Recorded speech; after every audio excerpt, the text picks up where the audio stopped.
SMU is actually going to contend this year for the ACC in its first year, coming over from the American.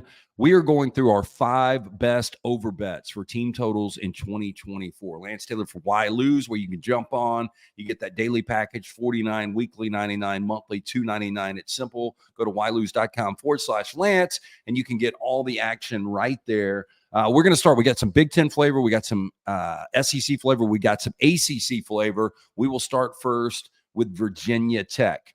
The team total it was 5 in 2023. They start the season 1-3. They finish off 6-3 for a 7-6.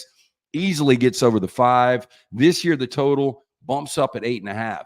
Here's what you got to look for, though. They have more returning starters than any Power 5 school in college football. 11 on the offense, 9 on the defense, including kicker and punter. The way they played in the second half of the season with Kyron Drones at quarterback, this is going to be a difficult team to deal with and could be a sleeper when you look at the ACC. They open with Vanderbilt. They've got Marshall, Old Dominion, Rutgers before they head down to South Beach to take on Miami.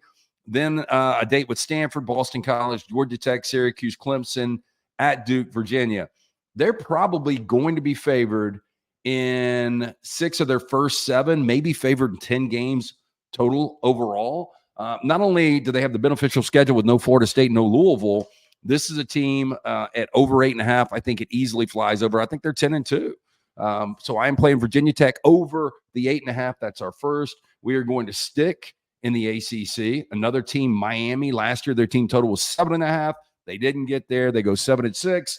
In 2024, the team total is 9. I have talked about this team all offseason. I'm not a huge Mario Cristobal guy.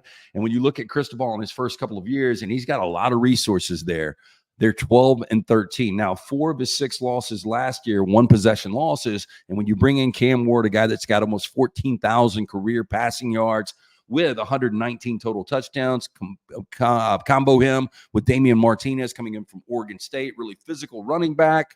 And you start to look at their schedule, and they could be favored in up to 11 games. They've got major swing games at Florida. That's going to be a huge game to start the season for both Billy Napier and Mario Cristobal. You got Virginia Tech at Louisville, Florida State, big swing games, but I think year 3 is going to be special, and I think Miami will compete for the ACC and for an opportunity to get to a college football playoff. Staying in the ACC, SMU in their first year, Rhett Lashley is going into year 3 from 7-6 to 11-3 last year. Preston Stone was playing really good quarterback at the end of the year, only 1 pick in his last 7 games to go with 19 touchdowns. Kind of reminds you of Jordan Love and what he was doing with the Packers. SMU was completely off the grid. Now they come into the ACC, and I think you're getting value here because from 11 wins to the total only being 8.5, I guarantee you're getting a full game right there just because they think they're stepping it up in competition.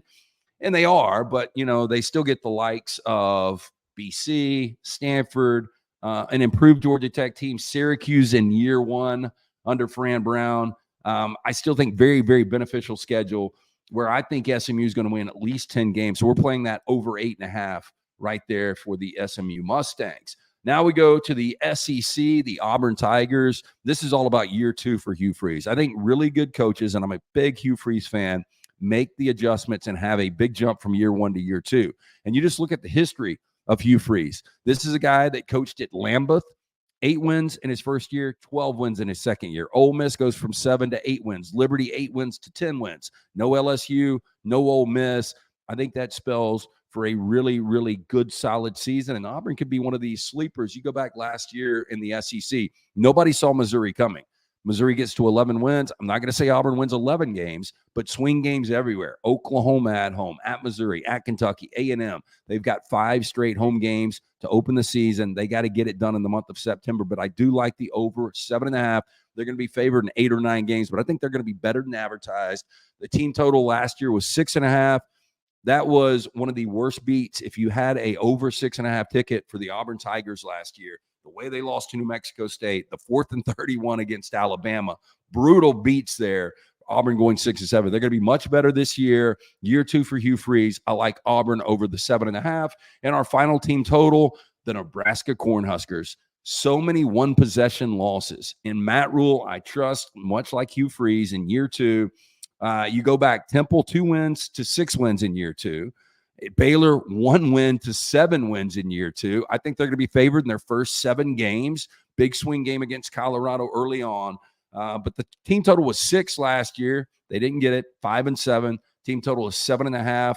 Dylan Raiola, I know you've got a true freshman quarterback, but the offense can't be any worse. You look at the worst offense, in most people's opinion, last year was the Iowa Hawkeyes. They were only 2 points worse per game. The offense will improve. They've got a tough close. So got to get this done in September, October, early November. They've got to go to Ohio State, to SC, Wisconsin, and they have to go to Iowa as well. So need to get this over, cash it in early. I think they will, though. I like the over 7.5. There are your 5 best team total overs this year right here. Remember, daily package $49, weekly $99, monthly $299, YLose.com/Lance.